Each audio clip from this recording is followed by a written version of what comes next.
बिस्मिल्लाहिर्रहमानिर्रहीम। अस्सलामु अलैकुम। आज हम ह्यूमन डाइजेस्टिव सिस्टम बायोलॉजी के चैप्टर नंबर 1 का इंट्रोडक्शन करेंगे। ठीक है।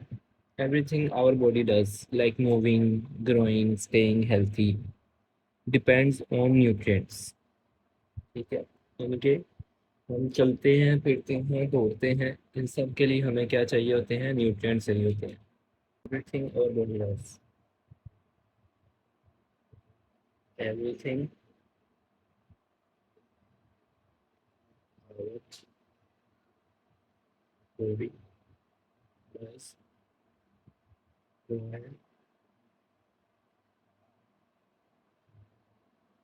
न्यूट्रिएंट्स। ठीक है। अब वो न्यूट्रिएंट्स किस में पाए जाते हैं? वो फूड में पाए जाते हैं, हमारे खाने में पाए जाते हैं। अब हमारे खाना किन किन चीज़ों पर मुश्तमिल होता है? इट मीन्स न्यूट्रिएंट्स किन किन चीज़ों पर मुश्तमिल होते हैं? वो कार्बोहाइड्रेट्स पे, कार्बोहाइड्रेट्स, प्रोटीन्स होती हैं,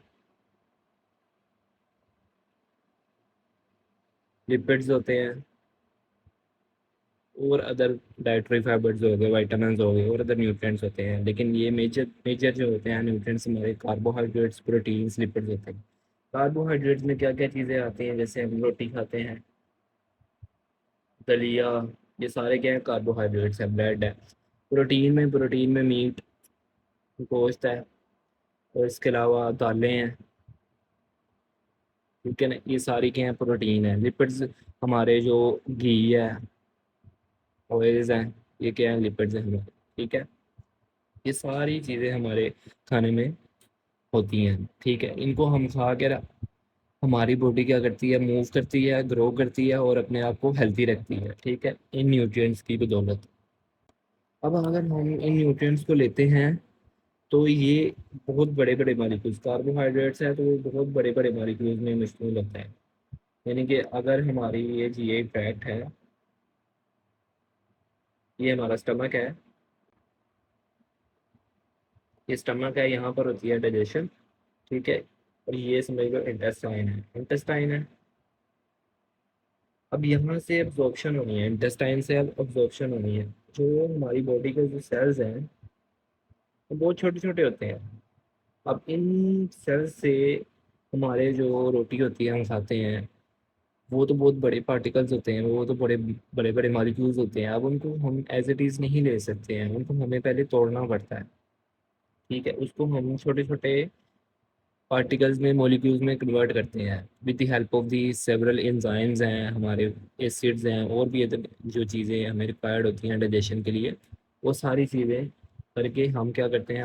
अपने जो फूड मॉलिक्यूल्स होते हैं उनको ब्रेक डाउन करते हैं, छोटे छोटे पार्टिकल। जैसे कार्बोहाइड्रेट्स, अगर लेट्स सपोज ये एक रोटी का पीस था, उसको हम तोड़ते हैं पहले, मैकेनिकली भी और केमिकली भी। अब लेट्स सपोज ये एक मॉलिक्यूल था, इसको हम एंजाइम के थ्रू ब्रेक डाउन करते हैं। ब्रेक करके अगर ये स्टार्च थी तो इसको हम ग्लूकोज में कन्वर्ट कर देते हैं। अगर ये अमाइन प्रोटीन थी, प्रोटीन किससे मिलकर बनी होती है? अमाइनो एसिड्स में। इसको अमाइनो एसिड्स में कन्वर्ट कर देते हैं। अगर लिपिड्स थे, घी और ऑयल थे, इसको हम फैटी एसिड्स में कन्वर्ट कर देते हैं। फिर ये हमारे सेल्स में अब्जॉर्ब हो सकते हैं। अब ये सेल्स में अब्जॉर्ब हो सकते हैं। इस सारे प्रोसेस को कौन करता है हैंडल? हमारा डाइजेस्टिव सिस्टम। सारे प्रोसेस को, प्रोटीन को अमीनो एसिड में, स्टार्च को ग्लूकोज में, लिपिड्स को फैटी एसिड में, यानी कि उन फॉर्म्स में हमारे जो न्यूट्रिएंट्स हैं उनको उन फॉर्म्स में करता है जो कि हमारी बॉडी में इजीली अब्जॉर्बेबल होती हैं। वो कौन करता है? हमारा डाइजेस्टिव सिस्टम करता है। ठीक है। अब ये हो गया हमारा इंट्रोडक्शन। न्यूट्रिएंट्स मैंने आपको बता दिया। न्यूट्रिएंट्स वो हैं एसेंशियल केमिकल कंपाउंड्स होते हैं जो कि हमारी बॉडी को चाहिए होते हैं ग्रो करने के लिए, मूव करने के लिए, और हेल्थी रहने के लिए। ठीक है। ये आ गया आपका इंट्रोडक्शन एंड न्यूट्रिएंट्स के बारे से। अब है न्यूट्रिशन। नेक्स्ट टॉपिक है न्यूट्रिशन एंड इट्स इम्पोर्टेंस। अब न्यूट्रिशन क्या होती है? Nutrition is the process, nutrition वो प्रोसेस है जिसके ज़रिए से हम अपने न्यूट्रिएंट्स लेते हैं और उनको इस्तेमाल करते हैं। Nutrition is how organism gate and use nutrients. ठीक है, न्यूट्रिशन प्रोसेस है, प्रोसेस के नाम को हम कहते हैं न्यूट्रिशन। अब ये दो तरह की आपकी बुक में लिखी गई है और ये इंपॉर्टेंट शॉर्ट क्वेश्चन भी है। ऑटोट्रोफिक और हेटरोट्रोफिक में डिफरेंस बताएं। अपने जब भी डिफरेंस आए तो बीच में लाइन लगा कर करना है। ठीक है, ऑटोट्रोफिक न्यूट्रिशन क्या होती है? ऑटोट्रोफिक न्यूट्रिशन होती है जिसमें organism produce their own food, organism produce their own food with the help of, किससे बनाता है? From inorganic substances, inorganic substances like carbon dioxide, water, its substance, with the help of light or chemical energy, help of light or chemical energy। ठीक है, अब इनकी example में क्या आती है? एग्जांपल में हम प्लांट्स को देखते हैं। प्लांट्स में क्या होती है? फोटोसिंथेसिस होती है। इनकी फोटोसिंथेसिस मीन लाइट की मौजूदगी में सिंथेसिस होना। लाइट की मौजूदगी में प्लांट्स क्या करते हैं? कार्बन डाइऑक्साइड और वाटर से ग्लूकोज तैयार करते हैं। ठीक है, उस मोड ऑफ न्यूट्रिशन को कहते हैं ऑटोट्रोफिक न्यूट्रिशन। ठीक है, तो ये ऑटोट्रोफिक न्यूट्रिशन है। इसकी एग्जांपल्स क्या होंगी? प्लांट्स होंगी। प्लांट्स में क्या होती है? फोटोसिंथेसिस। ये ऑटोट्रोफिक न्यूट्रिशन। जैसे ही आपको शॉर्ट क्वेश्चन आएगा आपने इसकी डेफिनेशन लिखनी है, साथ में एग्जांपल के साथ इसके प्लांट्स लिख देना है। ठीक है ना। देन हेटरोट्रोफिक न्यूट्रिशन क्या होती है? हेटरोट्रोफिक न्यूट्रिशन होती है कि organisms organisms obtain their food obtain their food from other organisms।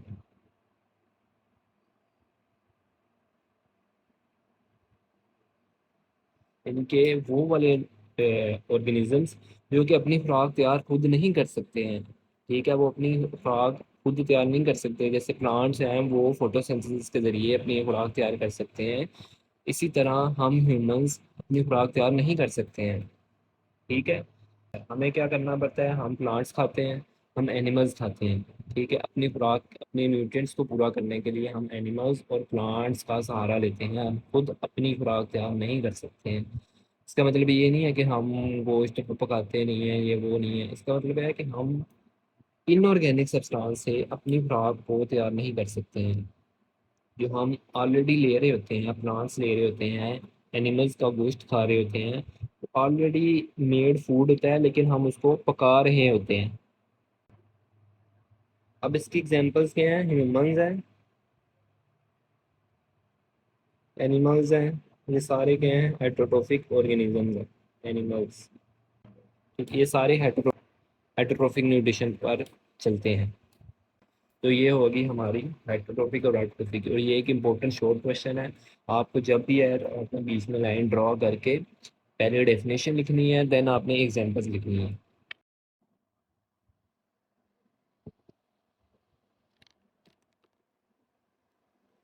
Next है हमारा steps of nutrition. Steps of nutrition कौन कौन से होते हैं? अब जैसे कि हम खाने लेते हैं तो पहले हम उसको मुंह में रखते हैं, चबाते हैं, चबा के हम निगल जाते हैं। ठीक है, एंड देन फिर हमारे वो स्टमक में जाता है, इंटेस्टाइन में जाता है। स्टमक में क्या होती है? ब्रेकिंग डाउन, उसकी ब्रेक डाउन होती है। देन फिर वो इंटेस्टाइन में जाता है, इंटेस्टाइन में उसकी एब्जॉर्प्शन होती है। एब्जॉर्प्शन होने के बाद वो सेल्स में जाता है, टिश्यूज़ में जाता है। टिश्यूज़ में उसकी क्या होती है? उसकी यूटिलाइजेशन होती है। देन फिर जो अनडाइजेस्टेड मटेरियल बच जाता है हम उसको एक्सक्रीट कर देते हैं। इस सारे प्रोसेस में ये कौन से प्रोसेस हैं? ये सारे न्यूट्रिशन के प्रोसेस हैं। इन प्रोसेस को नाम दिए गए हैं। हम देखते हैं कि बारी बारी देखते हैं कि किस प्रोसेस का क्या नाम है। ठीक है, पहले आता है हमारा ingestion.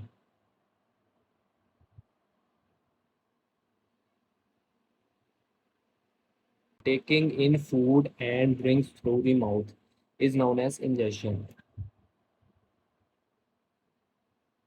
taking in food and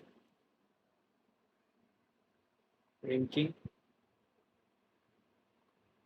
through mouth।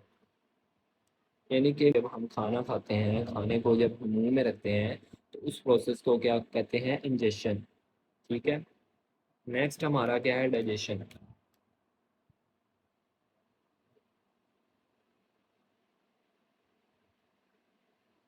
अब हमने खाना खा लिया, हम उसको निगलते हैं, स्वेलो करते हैं, स्वेलो करने के बाद वो हमारे स्टमक में जाता है। ठीक है। स्टमक में उसकी होती है डाइजेशन। स्टूडेंट्स एक बात क्लियर कर लें, जो हमारे कार्बोहाइड्रेट पोर्शन होता है उसकी डाइजेशन हमारे माउथ से ही स्टार्ट हो जाती है, यानी कि हमारी ओरल कैविटी से ही उसकी डाइजेशन स्टार्ट हो जाती है with the enzyme amylase, library amylase. ठीक है। तो हम ये कह सकते हैं कि जो डाइजेशन का प्रोसेस है वो ओरल कैविटी से ही स्टार्ट होता है, लेकिन जो मेन प्रोसेस ऑफ डाइजेशन है वो स्टमक से स्टार्ट होता है। जैसे कि अगर प्रोटीन की डाइजेशन होनी है तो वो स्टमक में होती है। ठीक है। तो स्टमक में क्या होता है? उसमें जो प्रोटीन्स होती हैं या कार्बोहाइड्रेट्स होते हैं या लिपिड्स होते हैं, उनकी जो बड़े बड़े पॉलीमर्स होते हैं, पॉलीमर्स को तौर पर एंजाइम की मौजूदगी में छोटे छोटे पार्टिकल्स में, छोटे छोटे प्रोडक्ट्स में कन्वर्ट किया जाता है। जैसे कि मैं आपको पहले भी बताया कि कार्बोहाइड्रेट जो स्टार्च है, स्टार्च को हम ग्लूकोज में तोड़ देते हैं, और हम प्रोटीन्स को हम अमाइनो एसिड्स में तोड़ देते हैं, और फिर उसको फैटी एसिड्स में तोड़ देते हैं। उस प्रोसेस को कहते हैं डाइजेशन, यानी कि breaking food into smaller parts the body can absorb. Food particles को इतना छोटा कर देना कि हमारी बॉडी उसको अब्जॉर्ब कर सके, उस प्रोसेस को कहते हैं digestion. Breaking food into smaller parts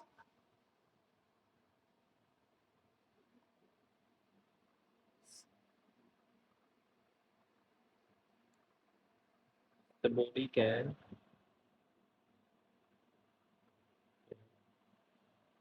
absorb. उनके फूड को स्मॉल पार्टिकल, स्मॉल पार्ट्स में कर देना कि हमारी बॉडी है, बॉडी के जो सेल्स हैं, जो छोटे छोटे सेल्स होते हैं, वो भी एब्जॉर्ब कर सकें। उस प्रोसेस को कहते हैं डाइजेशन। नेक्स्ट हमारा क्या है? अब्जॉर्प्शन। तो अब्जॉर्प्शन, नेक्स्ट प्रोसेस है हमारा अब्जॉर्प्शन। अब अब्जॉर्प्शन क्या होती है हमारी? अब हमने खाना खाया और खाने को हमने उन पार्टिकल्स में तोड़ दिया जो पार्टिकल हमारे सेल्स के अंदर जा सकते हैं। ठीक है। अब उस सेल्स, अब जो हैं सेल्स, अब रिक्वायरमेंट जहाँ होती है वो हमारे जीआई ट्रैक्ट से काफ़ी दूर होते हैं। ठीक है। ये जो हमारे अब्जॉर्बेबल फूड पार्टिकल्स होते हैं उनको ले जाने वाला, जैसे कि हम एक जगह से दूसरी जगह जाना हो तो हम इस्तेमाल करते हैं, मोटर बाइक इस्तेमाल करते हैं, बसेस इस्तेमाल करते हैं, ट्रेन्स का इस्तेमाल करते हैं, और प्लेन्स का इस्तेमाल करते हैं। इसी तरह से हमारी बॉडी के अंदर जो फॉरेन पार्टिकल्स आते हैं, जैसे फूड पार्टिकल्स हैं, वो भी, जैसे कि हमारी मेडिसिन है, हमारे फूड पार्टिकल्स हैं, ये हमारे ब्लड के थ्रू उस जगह पे जाते हैं जिस जगह उनकी ज़रूरत होती है। यानी कि अगर हम मेडिसिन भी लेंगे तो वो भी हमारे पहले पहले हम खाएंगे उसे, खाने के बाद वो स्टमक में जाएगी, स्टमक के बाद उसकी इंटेस्टाइन में जाएगी, इंटेस्टाइन में उसकी होगी एब्जॉर्प्शन। एब्जॉर्प्शन अब किस चीज़ में होती है? अब उसकी एब्जॉर्प्शन होती है ब्लड और लिम्फ में। ब्लड में जाएगी, ब्लड से थ्रू उस ऑर्गन या टिश्यू में जाएगी जिस जिस टिश्यू में उसकी ज़रूरत है। इसी तरह हमारा खाना जो है वो भी पहले हमारे जीआई ट्रैक्ट में होता है, जीआई ट्रैक्ट से पहले ब्लड में जाता है। Blood is a carrier, transport medium है, जहाँ पर हम एक जगह से अपने फूड पार्टिकल्स को जीआई ट्रैक्ट से वहाँ पर लेके जाते हैं जहाँ पर उनकी ज़रूरत होती है। जैसे कि अगर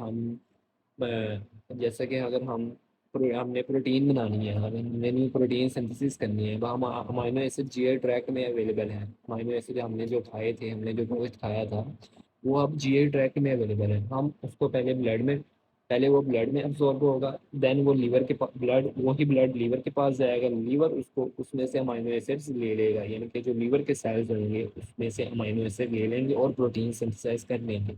इस सारे प्रोसेस को कहते हैं एब्जॉर्प्शन, यानी कि हमारा जीआई ट्रैक्ट से फूड पार्टिकल्स का ब्लड में जाने का प्रोसेस क्या होता है? एब्जॉर्प्शन। जीआई ट्रैक्ट से ब्लड, अब ज़्यादातर जो होती है ना एब्जॉर्प्शन हमारी ब्लड के थ्रू ही होती है, लेकिन जो हमारे जो फैटी एसिड्स होते हैं ना, फैटी एसिड्स, उनकी एब्जॉर्प्शंस लिम्फ के थ्रू होती है। वो कैसे होती है वो हम आगे जाके पढ़ेंगे कि कैसे होती है। ठीक है, इस जीआई ट्रैक्ट से हमारे फूड पार्टिकल, जीआई ट्रैक्ट क्या है? गैस्ट्रो इंटेस्टाइनल ट्रैक्ट कहते हैं इसे, गैस्ट्रो इंटेस्टाइनल ट्रैक्ट कह सकते हैं, एलिमेंट्री कैनाल कह सकते हैं। जो हमारी डाइजेस्टिव सिस्टम होता है, ट्यूब लाइक स्ट्रक्चर होता है, इसको हम एलिमेंट्री कैनाल भी कहते हैं, इसको हम गैस्ट्रो इंटेस्टाइनल कैनाल भी कहते हैं। ठीक है, अब गैस्ट्रो इंटेस्टाइनल कैनाल या एलिमेंट्री कैनाल से फूड पार्टिकल्स का ब्लड में जाने के प्रोसेस को कहते हैं अब्जॉर्प्शन। नेक्स्ट हमारा प्रोसेस है एसिमिलेशन। यस,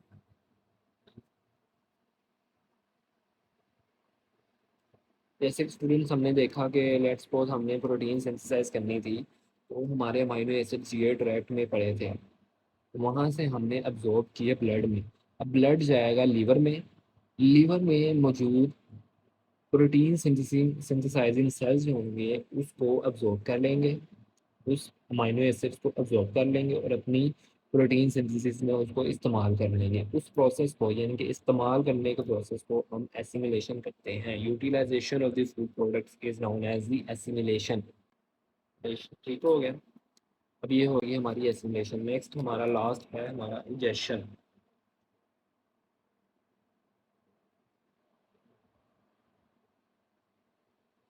अब हमें पता है कि जो डाइजेशन है वो हमारी मैक्सिमम तो हम कर लेते हैं, हमारे जो फूड पार्टिकल्स होते हैं हम उसको मैक्सिमम तो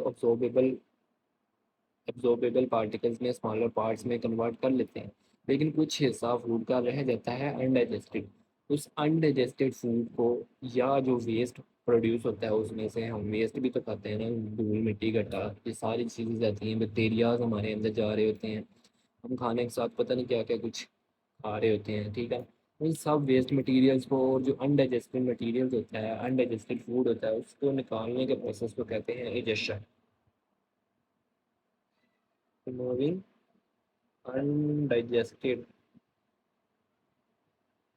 digested food and waste from body, इस प्रोसेस को कहते हैं डाइजेशन। ये तो हमारा इंट्रोडक्शन लेक्चर और हमारा first topic nutrition and its importance. अब इसकी इम्पोर्टेंस क्या है हमारी बॉडी के लिए? हमें न्यूट्रिएंट्स चाहिए होते हैं। न्यूट्रिशन अगर हमारी बॉडी में नहीं होगी, हम अपने न्यूट्रिएंट्स को सही तरीके से इस्तेमाल नहीं कर रहे होंगे, हमारा डाइजेस्टिव सिस्टम डिफेक्टिव हो जाएगा, तो हम सही तरीके से मूव नहीं कर सकेंगे, क्योंकि हमारे पास न्यूट्रिएंट्स नहीं होंगे। न्यूट्रिएंट्स क्या आती है? एनर्जी आती है। एनर्जी से हमारे मसल्स मूव करते हैं, एक्टिन एंड मायोसिन फिलामेंट्स होते हैं, एटीपी यूटिलाइज हो गए, फिर देन वो कॉन्ट्रैक्ट और रिलैक्स कर रहे होते हैं, इससे हम मूव नहीं कर पाएंगे। ठीक है, इसके अलावा हम न्यूट्रिएंट्स की बदौलत ग्रो नहीं कर पाएंगे, हम हेल्थी नहीं रह पाएंगे। तो ये सारी इसकी इम्पोर्टेंस में आ जाता है। अगर हमारे कोई ज़ख्म वगैरह हो जाए, उसकी रिपेयर के लिए हमें न्यूट्रिएंट्स चाहिए होंगे, तो उनको इस्तेमाल करने के लिए हमारा न्यूट्रिशन, हमारा जो डाइजेस्टिव सिस्टम है वो परफेक्ट होना चाहिए। जो हमारी न्यूट्रिशन का प्रोसेस है, न्यूट्रिशन का प्रोसेस क्या है? Ingestion, digestion, absorption, assimilation, digestion, ये सारे ठीक तरीके से काम करने चाहिए। तो इन सब के लिए हमें न्यूट्रिशन की ज़रूरत होती है। आई होप आपको लेक्चर की समझ आई होगी। आपको किसी भी तरह का सवाल या क्यूरी हो आप पूछ सकते हैं कमेंट में। चैनल को सब्सक्राइब करें, वीडियो को शेयर करें। अल्लाह हाफिज़।